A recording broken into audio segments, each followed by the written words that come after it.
Suatu ketika di Sumedang, pertengahan abad 19, sepasang suami istri tengah berbahagia. Mereka adalah Bapak Naib dan istrinya. Keduanya dikaruniai seorang bayi perempuan yang lahir sehat dan selamat. Bayi yang cantik itu kemudian diberinya nama Acia. Alam Sumedang menjadi tempat sang bayi tumbuh dan berkembang.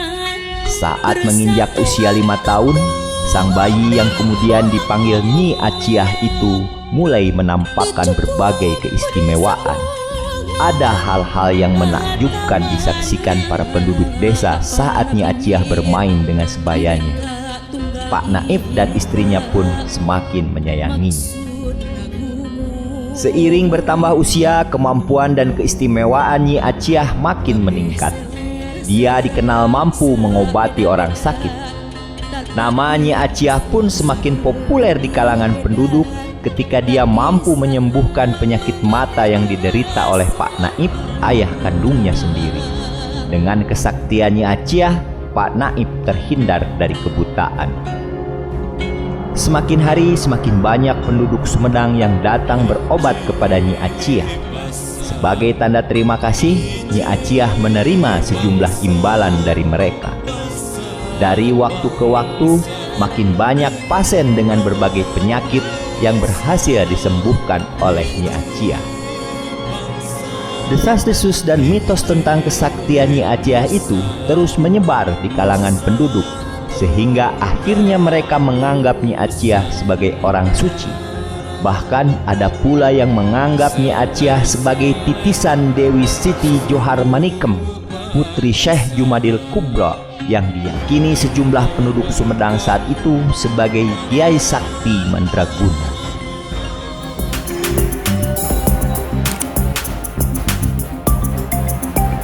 Teman-teman, kisah tentang Nyi Aciah seperti yang saya narasikan di atas memang seperti dongeng.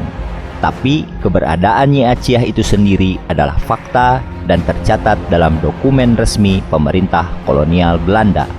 Para sejarawan nasional mengutipnya dari dokumen surat Presiden Priangan tanggal 29 Januari 1871 serta dari Verbal Panjustiti nomor 33 tanggal 30 Januari 1873. Saat itu Sumedang dipimpin oleh Bupati Pangeran Arya Kusumah Adinata atau Pangeran Sugi. Kalau soal kesaktian Nyi Aciah itu sendiri, ya wallahu alam bisawab.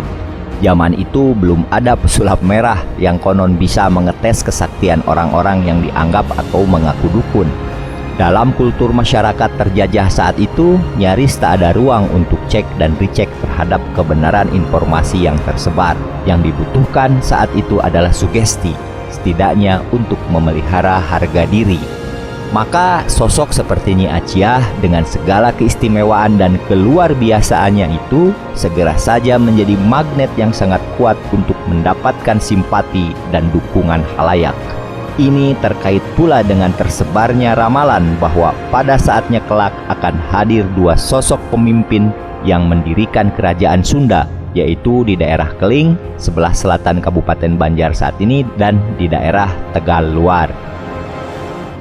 Teman-teman, selanjutnya dikisahkan, setelah mendapat banyak pengikut di wilayah Kabupaten Sumedang, Nyi Aciah lalu berkelana ke sejumlah tempat di Jawa Barat. Dia diikuti oleh ayah kandungnya yaitu Bapak Naib dan Ambu Aciah serta sejumlah pengikutnya. Suatu ketika Nyi Aciah dan rombongan tiba di Kampung Cibiana, distrik Majalengka. Di sanalah dia bertemu dengan sosok bernama Hasan Muhammad. Hasan Muhammad ini mengaku berasal dari Kampung Urug, sebuah kampung di daerah Bogor saat ini. Namun ia pun mengaku berdarah Jawa. Leluhurnya berasal dari Bagelen Regenskapen atau Kabupaten Purworejo, Jawa Tengah saat ini. Hasan Muhammad pun mengaku pernah belajar agama di pesantren yang ada di wilayah Malangbong, wilayah Kabupaten Garut saat ini. Selain itu, dia pun mengaku pernah belajar agama di pesantren yang ada di Madiun dan Kediri, Jawa Timur.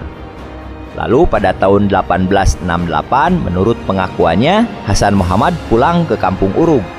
Di kampungnya itu dia mengangkat diri sebagai kiai sekaligus dukun. Dia sangat dihormati, bahkan dikultuskan oleh sejumlah penduduk kampung Urug. Sebelum bertemu Nyi Achiah, Hasan Muhammad mengaku kerap bertapa untuk mendapatkan petunjuk. Tahu ini petunjuk dari siapa? Saat bertapa itulah Hasan Muhammad mengaku jiwanya sering dikuasai oleh roh suci atau semacam kesurupan. Setiap kata dan kalimat yang diucapkannya saat kesurupan itu dia catat dan dinyatakan sebagai ilham.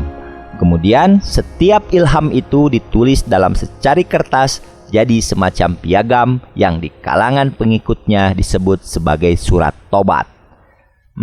Jadi kayaknya dengan surat tobat itu Hasan Muhammad membaiat atau mengikat dukungan para pengikutnya. Itu asumsi saya.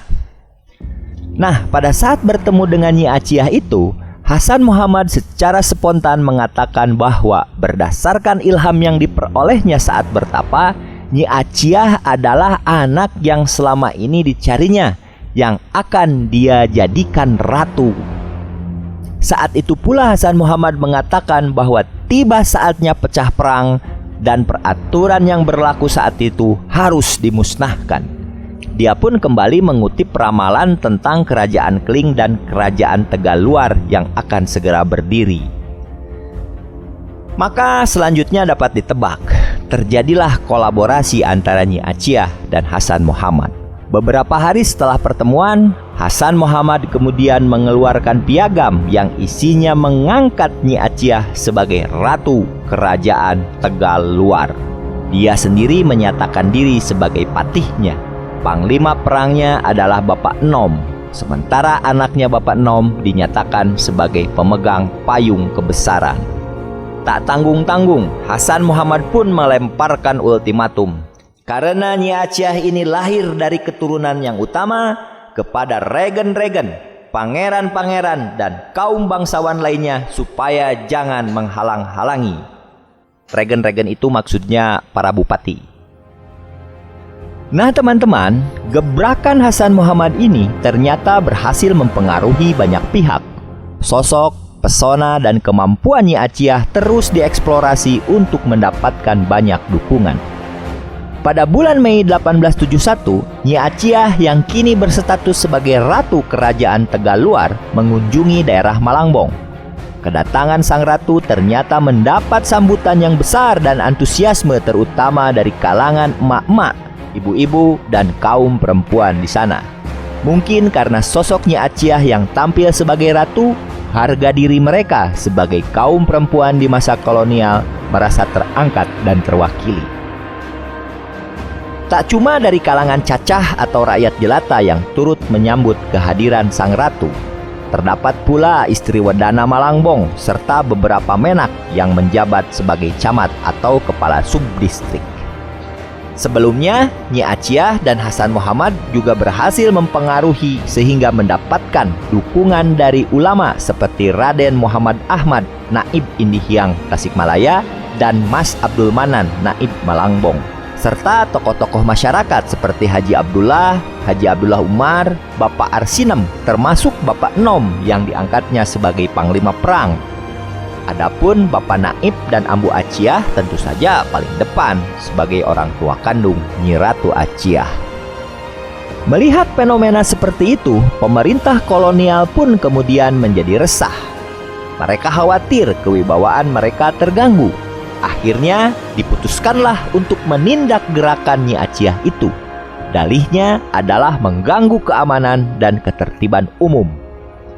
Maka usai pertemuan dengan para pengikutnya di Malangbong itu, pada bulan Mei 1871, Nyi Achiah, Hasan Muhammad, dan sejumlah tokoh-tokoh penting kerajaan Tegaluar ditangkap dan diadili. Demikianlah teman-teman, para sejarawan mengkategorikan gerakan Nyi Achiah dan Hasan Muhammad ini sebagai suatu bentuk gerakan keagamaan yang mengajarkan kepada pengikut-pengikutnya tentang harapan datangnya atau munculnya kembali kerajaan Sunda.